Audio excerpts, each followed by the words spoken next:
મિત્રો કયો છો ક્યારે જાઉં રાપર અહીંયા છે કૃષ્ણા, પારુ અને રાતુ. ગાડીમાં કાંઈ માં એમ નથી જો રહ્યું છે ને. હવે રાપરની સુગંધ આવવા માંડી છે ધીમે ધીમે. જય માતાજી મિત્રો, સ્વાગત છે આપ સૌનું આજના એક નવા વ્લોગની અંદર. આશા કરું છું આ બધા ઓક કરી પડશે. મિત્રો આજના વ્લોગની શરૂઆત આપણે સવારના વહેલી કરી નાખીએ, કારણ કે આજે જવાનું છે આપણે રાપર. તમે ઘણા બધા મિત્રો કહો છો ક્યારે જાઉં રાપર. તો બસ જો આ ગાડી છે એ લે બારે સામાન બધું ગોઠવીએ, કારણ કે અહીંયાથી આપણે જઈએ ને ત્યારે સામાન હોય ઘણો કયો હમણાં ભરાશે, એટલે હું તમને બતાવું. અને આવવામાં કાંઈ ન હોય એટલે જ ગાડી હવે લઈ જાય એકવાની બારે, અને ત્યાં ઘરની બાજુમાં પાર્કિંગ કરીએ અને પછી બધું સામાન લોડ કરીએ. તો ગાડી આપણે બહાર લઈ અને સામાન બધું લોડ કરી નાખ્યો, અને લોડિંગ તમે જોઈ શકો છો. જો દર વખતે આવું ને આવું જોઈએ. હજી તો સમજો ને 80% સામાન આવ્યો છે, હજી 20% હજી આવશે. તો એ થોડી વારની અંદર બધું ભરી અને જઈએ આપણે, અને એકવારનું ગાયું પાસે રાઉન્ડ મારી લઈએ, તમને બતાવી દઈએ.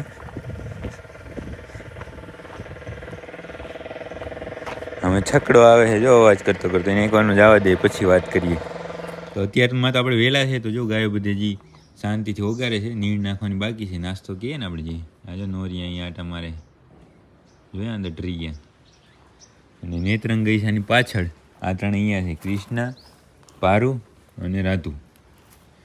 ત્રણ અહીંયા છે. નેત્રંગને જોયું તો નેત્રંગને બતાવી જ દઉં. હવે દેખાય એની મોં નેત્રંગ દેખાય ને, એ ત્યાં અંદર છે. હવે તો થોડી વારમાં એની નીણ થશે, અને આપણે બસ હવે થોડી વારની અંદર અહીંયાથી નીકળશું. તો આપણે આપણા ઘરેથી બધો સામાન લોડ કરીને નીકળી ગયા હતા, અને અત્યારે આવ્યા છે જે સિસોડાની આપણે વાત કરતા ને રાબડો ને એ કે નહીં. અને અહીંયાથી વરી ઘરના ડબલા ભર્યા છે. ગાડીમાં એટલો ઓવરલોડ થયો છે કે સુઝુકીવાળા હરમાઈ જાય. ગાડીમાં કાંઈ માં એમ નથી જો સામાન ભરાઈ ગયો છે. આ બધા ઘરના ડબ્બા છે ને આપણે ખાવા માટે અને ગાયા માટે. બરાબર ને લખાવા? હા બરાબર ભાઈ, ભરી નાખી ગાડી આખી. હજી ડબલું કોઈ દેવું પડે તો ના બરાબર છે. તો આટલો સામાન ભરાઈ ગયો, હવે બંધ કરી નાખી. હવે નથી લેવા. એ બે તમારા છે ને? હા બે તો મારા. ભલે હાલો. તો હવે બસ ફૂલ ભરાઈ ગઈ ગાડી, અને હવે બસ નીકળીએ અહીંયાથી. આપણે ઘર લેવા માટે અહીંયા સુરવા આવ્યા હતા. તો જો અહીંયા સુરવા ગામનું ગૌતણ, બધી ગીર ગાયો. અત્યાર સુધીમાં પહેલું આ ધણ એવું છે કે જેની અંદર આમ કલરની અને ક્રોસ બ્રીડ ઓછી, બધી લાલ કલરની જ ગાયો. અને ગાયો માટે વાહન ઊભા છે ઘણી બધી છે. અહીં દેખાણે આપણે થોડા મોડા પડ્યા, નહીં તો દેખાય. મિત્રો આપણે આપણી ગાયો માટે ઘર, આપણા માટે ઘર ને બધું લઈ અને ત્યાંથી નીકળ્યા આપણે ઘરેથી. એટલે સમજો ને લગભગ 250 કિલોમીટરનો સફર આપણો પૂરો થઈ ગયો છે. અને હવે અહીંયાથી રહ્યું છે મારી ખ્યાલથી 150 કિલોમીટર જેવું રહ્યું. અને ગાડી તો જો એટલી સ્લો હલાવવી પડે છે કે વાત જ મૂકી દો. 50-60, કારણ કે વજન જ એટલો છે આની અંદર. સુઝુકીવાળા જોઈએ ને તો એ પણ શરમાઈ જાય. સાચી વાત ને? જો ટાયરની અહીંયા થોડીક જ જગ્યા રહી છે, બાકી કાંઈ રહ્યું નહીં લાંબુ. આટલો વજન ભરાઈ ગયો છે. ફૂલ ભર્યું છે પણ અંદર જો ડેકી ફૂલ, આ બધું ફૂલ, બધી વસ્તુ અંદર પડી છે. પણ હવે શું ગાડી છે થોડી મજબૂત છે, જૂનું મોડલ છે ને એટલે મજબૂત છે, એટલે પહોંચાડે. નહીં તો નવા મોડલનું કામ નથી આટલો વજન ઉપાડીને.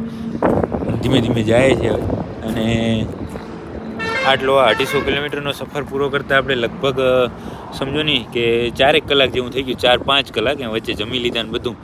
અને અહીંયાથી 150 કિલોમીટર એટલે હજી 3 કલાક જેવો આપણે સફર કરવાનો બાકી છે. તો ધીમે ધીમે જાય છે રાપર તરફ. મિત્રો આપણે જે 150 કિલોમીટર બાકી રહ્યું હતું એમાં હવે ફક્ત 30 કિલોમીટર રહ્યું છે, અને હવે રાપરની સુગંધ આવવા માંડી છે ધીમે ધીમે.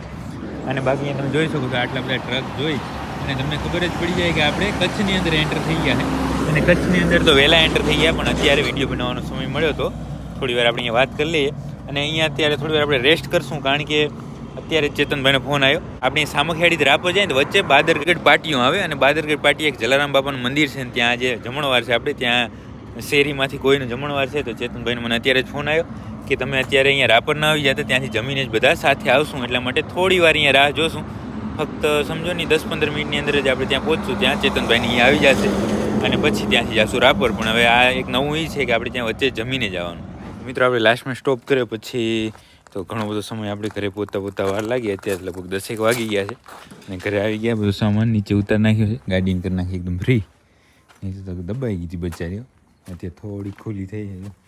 હજી શું છે કે હું એવા હોય ને વજનના એટલે સવાર સુધી તકલીફ પડશે, પછી થઈ જશે બરાબર. અને બાકી જો ઘરે આવી ગયા છે આપણે, અને કાલથી રેગ્યુલર જેમ આપણે વ્લોગ નાખીએ એમ નાખશું. ને આજના વિડીયોની અહીંયા સુધી રાખશું. જો તમને આ વિડીયો પસંદ આવે લાઈક કરી નાખજો, કોમેન્ટ કરી નાખજો. મળીએ કાલના નવા વિડીયોમાં.